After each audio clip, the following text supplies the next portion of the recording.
जैसा कि polytechnic entrance exam निकालने वाले स्टूडेंट यदि ये समझ रहे हैं कि क्या क्या पूछे जाते हैं, कितने मार्क्स के पूछे जाते हैं या कैसे होगा परीक्षा, इन सभी को जानना चाहते हैं तो इस वीडियो को अंत तक देखिए, पूरी तरह से समझ में आ जाएगा।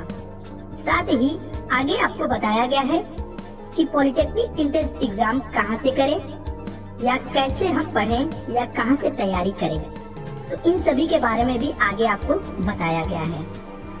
आज के समय में क्या हो रहा है इसके बारे में एक हम छोटी सी स्टोरी सुनाते हैं। जब एक बच्चा स्कूल में पढ़ाई करता है तो हमेशा उसके मन में एक सवाल आता है कि आगे जाकर क्या करना है, जिससे कि एक बेहतर जिंदगी आगे जाकर जी सके, एक सक्सेसफुल इंसान बन सके। तो कई लोग के फ्रेंड और फैमिली आपको कहते हैं कि पॉलिटेक्निक कर लो, बहुत अच्छा स्कोप है। तो स्टूडेंट के मन में पॉलिटेक्निक का नाम सुनते ही सवाल आता है, पॉलिटेक्निक क्या है? What is polytechnic? पॉलिटेक्निक कैसे करें? How to do polytechnic? इसके लिए क्या क्या योग्यता होना चाहिए? इसको करने से क्या फायदे हैं? तो इन्हीं सभी के लिए ये वीडियो बनाया जा रहा है। आगे मैं कुछ क्वेश्चन देता हूँ, उस क्वेश्चन को समझ लीजिए, पूरी तरह से समझ में आ जाएगा कि पॉलिटेक्निक क्या है या कैसे करें। पहला क्वेश्चन आता है, पॉलिटेक्निक क्या है? दूसरा, इसे कब किया जाता है? तीसरा, क्या 10th पास करने पर पॉलिटेक्निक किया जा सकता है? चौथा, क्या ITI पास करने पर पॉलिटेक्निक किया जा सकता है? पांचवा, इसे करने से क्या लाभ होगा? 6, इसमें क्या पूछा जाता है? 7, इसे करने के लिए क्या एज होनी चाहिए? नेक्स्ट, कितने समय का तथा कितने अंक का पेपर होता है? तो इन सभी क्वेश्चन का आंसर मैं बारी बारी से अगर दे देता हूँ तो आपको पूरी तरह से समझ में आ जाएगा कि पॉलिटेक्निक क्या है। तो चलिए उस आंसर की तरफ बढ़ते हैं। पहले का आंसर है, पॉलिटेक्निक एक बहुत ही पॉपुलर कोर्स है जिसे करने के बाद आप आसानी से अपने इंटरेस्ट के फील्ड में पढ़ाई करके जॉब कर सकते हैं।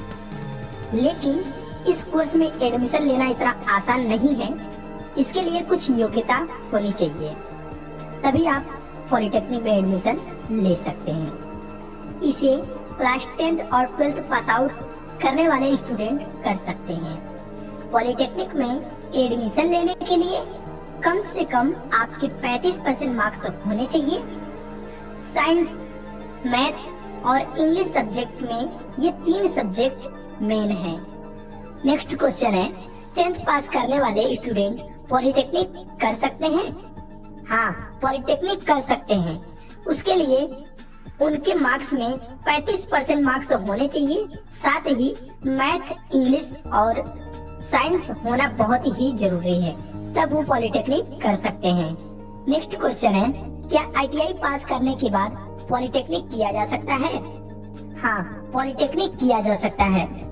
उस स्थिति में आपको सेकेंड ईयर से डायरेक्ट एडमिशन मिलेगा। नेक्स्ट क्वेश्चन है, इसे करने से क्या लाभ है? पॉलिटेक्निक कोर्स करने के बाद आप जॉब कर सकते हैं। पॉलिटेक्निक के बाद आप सीधा इंजीनियरिंग के सेकेंड ईयर में एडमिशन ले सकते हैं, यदि आगे आप पढ़ाई करना चाहते हैं तो। नेक्स्ट क्वेश्चन, इसे करने के लिए कितने एज होने चाहिए? तो इसे करने के लिए कोई एज निर्धारित नहीं किया गया है। नेक्स्ट क्वेश्चन, कितने समय का तथा कितने अंक का पेपर होता है? तो आपको बता दें, गणित में 50 क्वेश्चन आते हैं जो 200 मार्क्स के होते हैं। भौतिक विज्ञान तथा रसायन विज्ञान में दोनों मिलाकर 50 क्वेश्चन आते हैं जिसमें 200 मार्क्स होते हैं। टोटल 400 मार्क्स के होते हैं और 100 क्वेश्चन पूछे जाते हैं। समय 3 घंटे निर्धारित रहते हैं। पॉलिटेक्निक एंट्रेंस एग्जाम निकालने के लिए आपके पास क्या एलिजिबिलिटी होनी चाहिए, क्या क्वालिफिकेशन होना चाहिए, देख लीजिए। विज्ञान तथा गणित से आपको कक्षा 10 करना ही पड़ेगा। प्रारंभिक गणित नहीं होनी चाहिए, गणित होनी चाहिए। साथ में लिखा है, विषयों के साथ माध्यमिक शिक्षा परिषद उत्तर प्रदेश इलाहाबाद की हाई स्कूल परीक्षा या इंटरमीडिएट परीक्षा अथवा समकक्ष परीक्षा उत्तीर्ण होना चाहिए। अब इसके आयु सीमा क्या दिया गया है? यूपी पॉलिटेक्निक कोर्स करने के इच्छुक कैंडिडेट्स के लिए आयु सीमा का कोई प्रतिबंध नहीं होता है, वो कभी भी कर सकते हैं। क्वेश्चन पेपर सभी वस्तुनिष्ठ प्रकार के होते हैं, जिसे बहुविकल्पी भी कहा जा सकता है। ऐसे प्रश्नों में 4 विकल्प दिए जाते हैं, जिसका एक ही चुनाव करना होता है कि कौन सा सही है। प्रत्येक सही उत्तर के लिए 3 अंक दिए जाएंगे। ध्यान दीजिएगा, 1 अंक सही करते हैं क्वेश्चन तो आपको 3 अंक मिलेगा, 4 अंक नहीं मिलेगा। यदि आप गलत उत्तर करते हैं तो आपको 1 अंक काट लिए जाएंगे। अभ्यर्थी के प्रश्न पत्र में 2 पार्ट होगा। पहला पार्ट में गणित पूछा जाएगा और सेकंड पार्ट में भौतिक ज्ञान तथा रसायन विज्ञान पूछे जाएंगे, जो 50-50 के अलग अलग क्वेश्चन होंगे। प्रश्न पत्र के दोनों खंडों में कुल प्राप्तांकों के आधार पर योग्यता क्रम सूची मेरिट लिस्ट तैयार की जाती है। इसी के आधार पर कॉलेज आवंटित होता है। अभ्यर्थी को संस्थान और पाठ्यक्रम का आवंटन काउंसलिंग के माध्यम से किया जाता है। काउंसलिंग के लिए अभ्यर्थी को उनके योग्यता क्रम के आधार पर बुलाया जाता है। सीटों का आवंटन आरक्षण के आधार पर योग्यता क्रम के अनुसार किया जाता है। ये सब कुछ डिटेल्स पाने के बाद आप चाहेंगे कि इन सभी का हल कहाँ पे मिलेगा या हम कहाँ से तैयारी करें। यदि ये सोच रहे हैं तो आपको चिंता करने की कोई जरूरत नहीं है, क्योंकि इन सभी का हल या सॉल्यूशन मैंने बना रखा है और कुछ बन भी रहा है। यदि उन सभी को देखना चाहते हैं या उसे पढ़ना चाहते हैं या एंट्रेंस एग्जाम को निकालना चाहते हैं तो उसके लिए आप आगे के वीडियो देखिए, समझ में